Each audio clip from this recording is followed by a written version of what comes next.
Welcome to the Finding the Magic podcast, where books come alive. I'm Tricia Copeland, a fiction author and host of this show. If you love books, finding great reads, and hearing about the story behind the story directly from the authors, this is the place for you. Whether you like fantasy, science fiction, dystopian, or romance titles, I think you'll find something to love in my playlist. Listen in to discover something magical about a book or two today.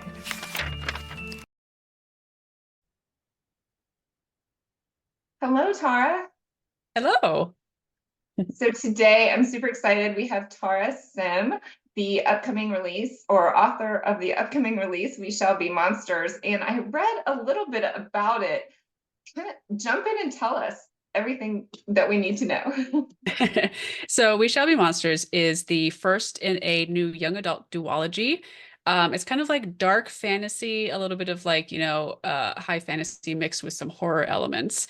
It's kind of like my take on Indian mythology meeting some of the themes of Frankenstein. So like you've got some necromancy and resurrection going on. You've got some like vengeful ghosts. The basic premise is the main character, Kajal, her sister dies at the very start of the book, and her whole journey is about learning how to revive the dead so that she can revive her sister, only for her sister's ghost to start haunting her. And she's kind of approached by these people being like, hey, if you resurrect this prince for us, we can help you with your sister, except that she accidentally resurrects the wrong person. So now that she's on a journey to not only save her sister, but, kind of aid in this like rebellion where she kind of did a big oopsie. So Yeah, that could be problematic. yeah, a little bit. And is the person she resurrects good or evil? Oh no, he's good. He's good. Oh, good. Just grumpy.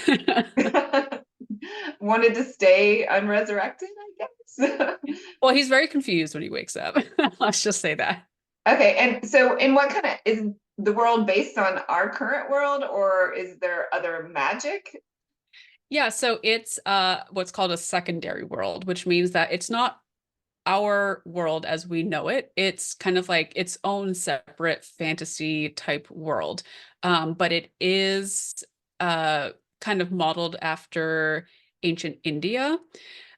So you've got like that kind of cultural touchstone to go on. I use a lot of like the same terminology and stuff like that. But in terms of religion, even though some of it is kind of based on Hindu mythology, a lot of the religion is mostly kind of like based in Buddhism, but it's its own thing, basically. So like it's not a book about Hinduism or Buddhism or anything like that. It's just kind of its own thing, but taking some mythological cues from the culture.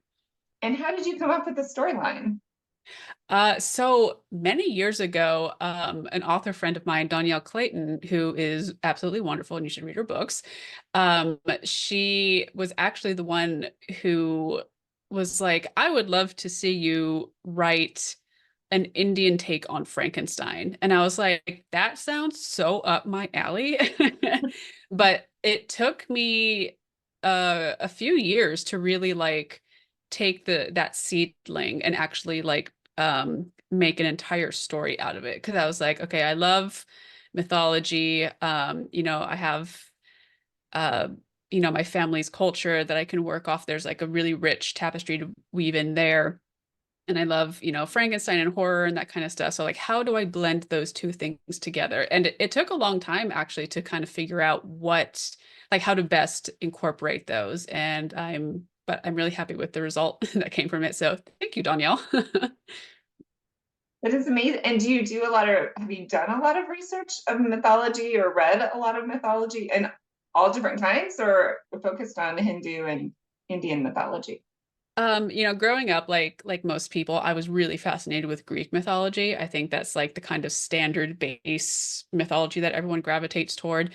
But growing up, I was just interested in all kinds of mythology. And like even now, like I love learning about different cultures' mythologies, like Chinese is really cool. And like Norse mythology is really interesting, especially because it kind of ties into a lot of modern fantasy dynamics. Like a lot of stuff in Lord of the Rings was actually kind of based on Norse mythology.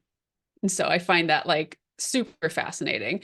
And I love Hindu mythology and stuff like that. I was never like super well versed in it because my family isn't actually Hindu, we're Sikh.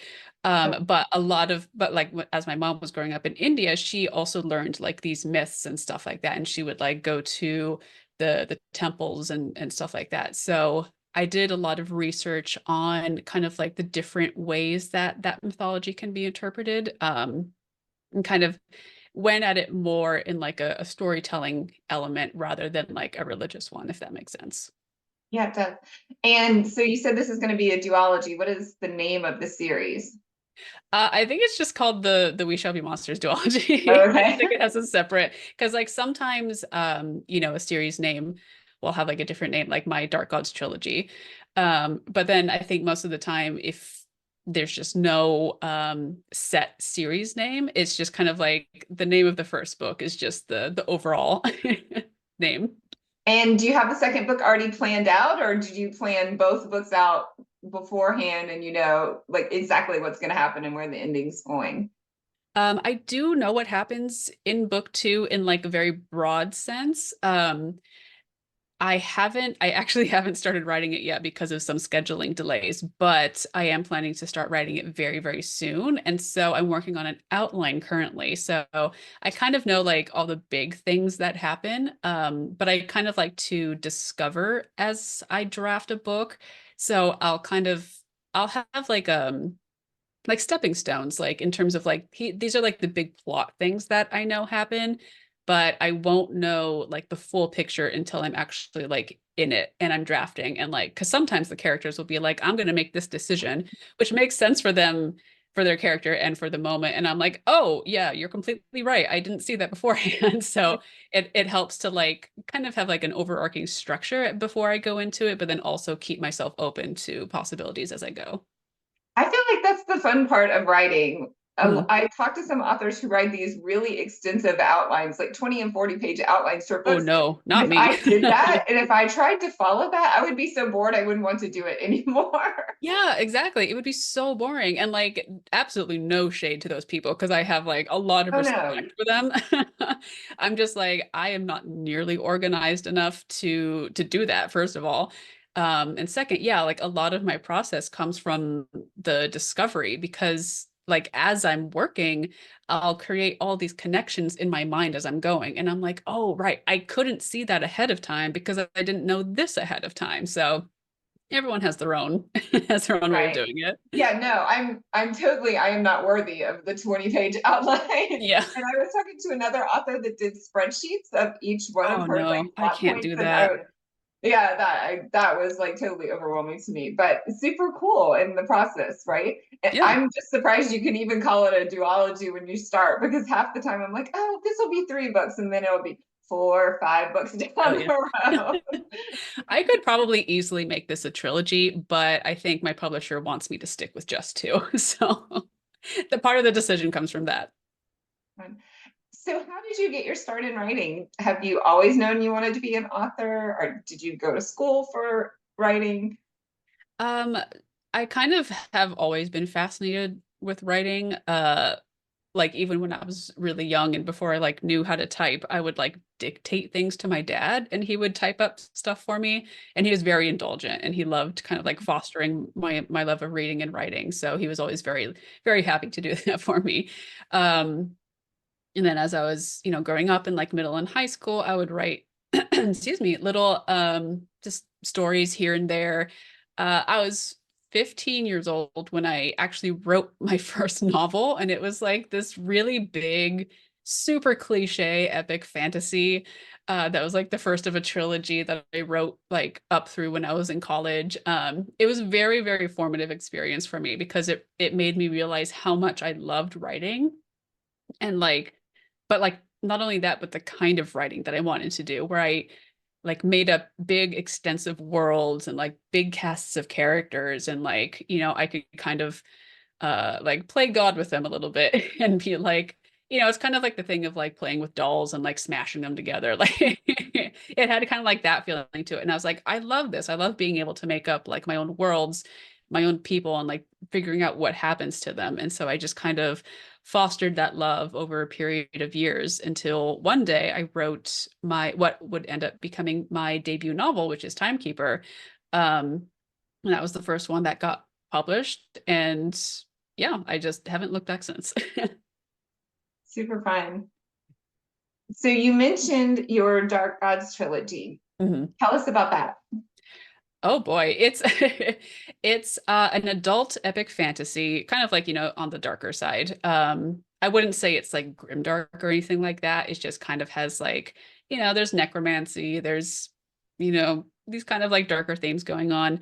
I'm working on book 3 at the moment, but books 1 and 2 are already out. The City of Dusk is book 1.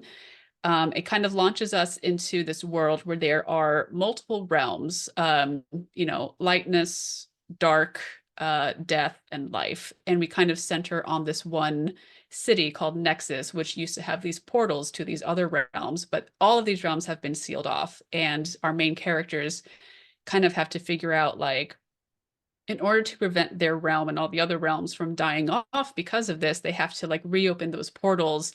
But these are people who are descended not only from the line of kings, but also from the different gods of these realms. And so we have different magic systems going on. We have different and shifting alliances. Like, can they work together, or are they too focused on like getting the crown for their kingdom? And so it's a lot of action, a lot of like political intrigue, a lot of like betrayals and unlikely alliances and stuff like that. And it's a blast to write, but also very difficult because it is multiple points of view. Oh, okay. So it's first person from different characters? It's third person with third person. Okay. with multiple points of view. Yeah. Okay. And how about We Shall Be Monsters? How did you write that? So that one is just the one point of view, which was really nice to write after writing City of Dusk because, really big cast of characters. And I found it refreshing to just go back to one. But yeah, I typically always write in third person past. And so that's just kind of like my style throughout all of my books. There could be one that changes in the future, but who knows? But it was really interesting writing We Shall Be Monsters compared to the City of Dusk because, it's like one of them is adult and one of them is young adult. And so there's kind of like different parameters around those two, where like with the adult, I have a little bit more time to really give an expansive world and like really hone in on like details and stuff like that. Versus young adult, where you kind of have to be really careful of like plotting and pacing and stuff like that. So sometimes like the world building can take a little bit of a hit because you want to make sure that your reader is like, going on like a nice, smooth, fast-paced ride. But I'm really happy with how like the world building turned out in book 1 because we get to see even more of it in book 2. So I'm really excited to expand on that. Fun. And when will you write the third of that trilogy? How do you handle doing like multiple series at a time? Yeah, so I'm writing the third book of the Dark Gods trilogy right now. It has taken me a bit of a long time for it, like longer than I usually draft books, just because the nature of it is so complex that I want to make sure that I'm doing it right. And it's just a first draft, so like it doesn't have to be perfect, but I want to make sure that I'm kind of laying the groundwork so that revisions can go like smoother. And which I think I'm doing. So like I'm getting close to finishing. But yeah, it's just that one's just taken a while because it's I'd say it's definitely like the hardest book that I've tackled so far. Um, and then once I'm finished drafting with that, I immediately launch into drafting book 2 of We Shall Be Monsters. So kind of doing like 2 series finales in 1 year is kind of crazy, but I'm gonna have like a nice little break in between those to kind of like reset. And I keep thinking about book 2, We Shall Be Monsters, in the background, like even while I'm working on this book 3. So it's all kind of like separate parts of my brain just keep kind of like churning. Well, I would think, yeah, writing finales to a series is actually, I mean, I feel like there's some extra pressure and, having Yeah. to make sure all those little strings are tied together and Yep, each exactly. character gets their happy or not so happy ending. Yeah. Do you have mostly happy endings? Yeah, I'd say that most of my endings are kind of like bittersweet. Like they'll always like my characters will always end up in a place where you know that they are eventually going to be happy, but like they had to fight through hell to get there, if that makes sense. So Right. like there's always some sort of like sacrifice or like some big like thing that happens like at the end that's like, oh man, that's really sad. But then the place where I leave off my main characters is like always on a hopeful note. Like I never really want to write a book that's just like a complete downer, like I have to have humor in there. I have to have some sort of hope in there, but also kind of like touching on notes of like grief and stuff like that. So I'd say usually my endings are bittersweet. Okay, interesting. And it was interesting that you said, and I think you made the distinction between your adult books and your YA books, and Mm. that you can't maybe do as much world building in YA books because of needing to keep a faster pace.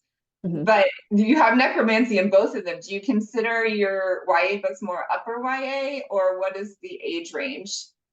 Yeah, I usually consider my YA a little bit more on the upper side. I think the actual age range that's like on the back of the book is like from 12 to 18 years or like 12 to 17 years, something like that. So it's definitely something that like a 13-year-old could pick up and it wouldn't be a problem for them at all.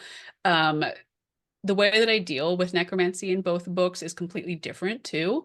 So like with We Shall Be Monsters, it's a little bit less visceral, if that makes sense. Like it's less about controlling the dead than it is about like here is this beloved person that I want to bring back at all costs. So like what is this system that I can like learn or recreate that can like bring her back to life versus the dark gods where necromancy is very like I don't want to say gross, but like there's a lot of skeletons. There's like dead bodies shambling around and stuff like that. So it's definitely I have a little bit more leeway in adult to be like more visceral with it, which isn't to say that it's not visceral in the other one because they're, dead bodies are always going to be visceral, but I think like the way that I handle it is a little bit different, especially like when it comes to like tone and stuff too.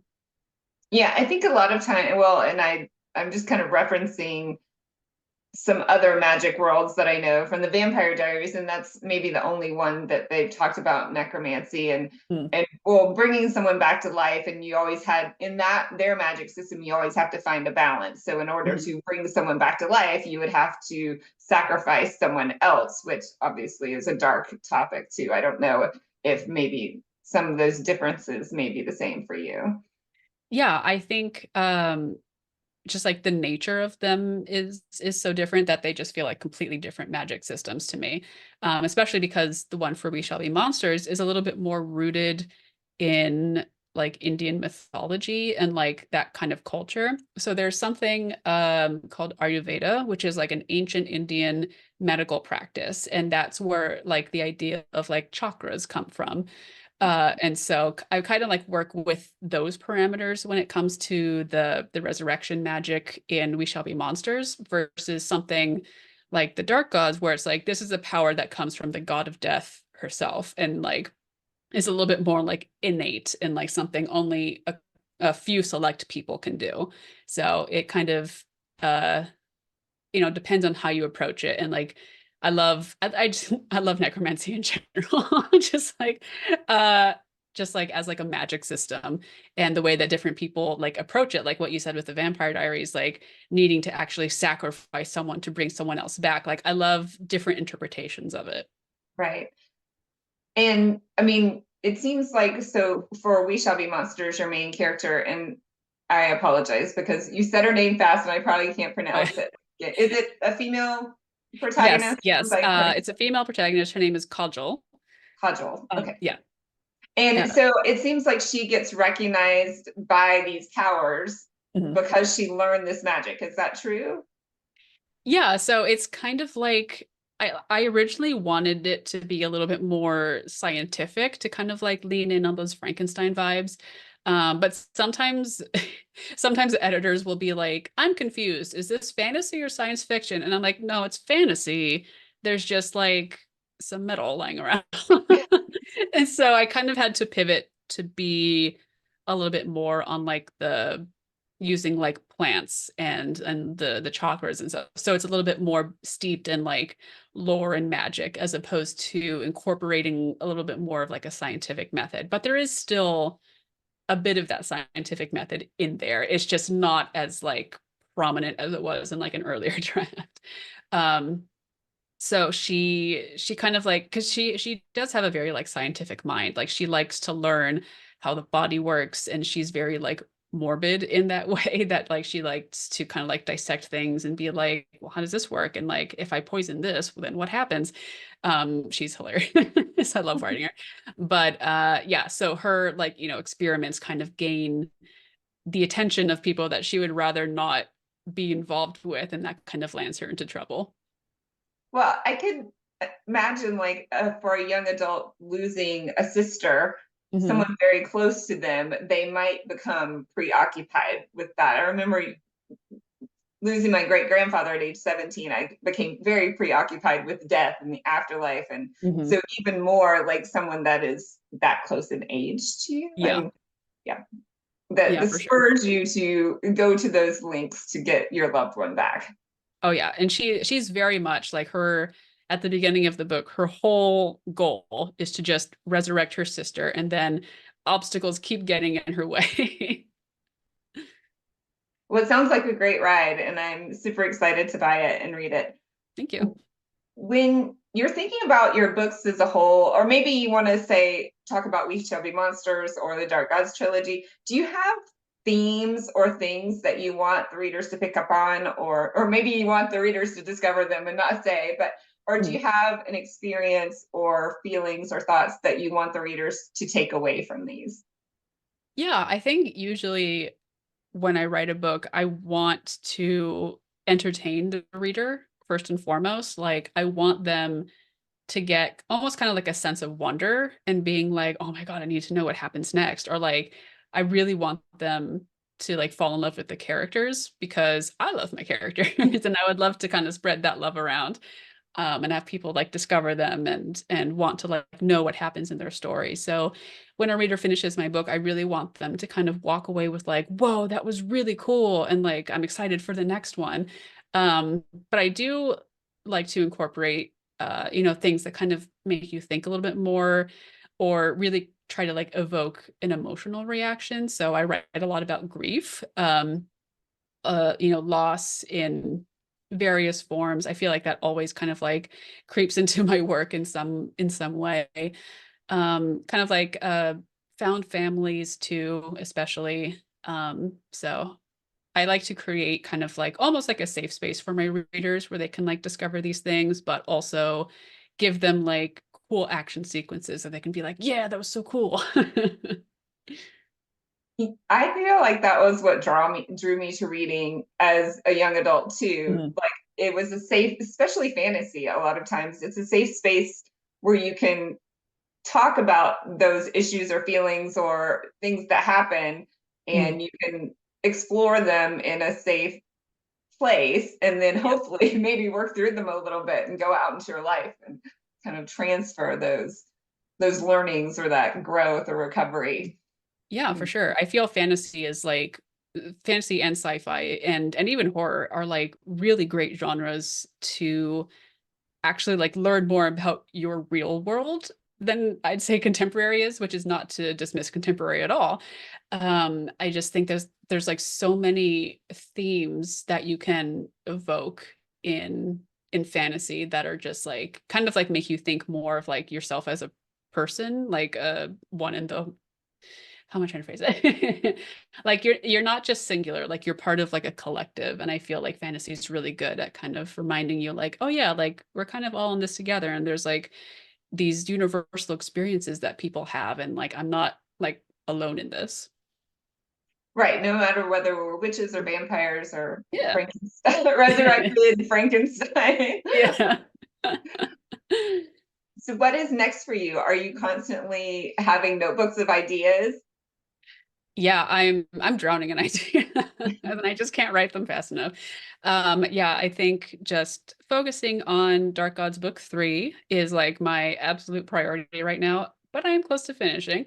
And then taking on We Shall Be Monsters 2. And then after that, I got some ideas for another adult standalone book, which I'm very excited about. And I'm hoping to even delve into some middle grade if I can. Oh, fun. Mm. Yeah, I produced my first middle grade last year and with an artist, which was kind of a cool project, but it was Aztec mythology, talking about different types of mythology. So Oh, that's really cool. yeah, neat. Well, thank you so much for being here, Tara. I'm super excited about your new release, We Shall Be Monsters, and we will be looking for the last book of the Dark Trilogy, or Dark Gods Trilogy series. It's a mouthful, I know. Well, thank you for inviting me. This is great. Thank you. Bye. Bye. I hope you enjoyed this episode of the Finding the Magic podcast. I'm your host, author and podcaster Tricia Copeland, and I love getting behind the scenes. If you like the podcast, make sure to subscribe and stop in each week to discover new authors and books. Thanks for listening, and until next time, keep finding the magic.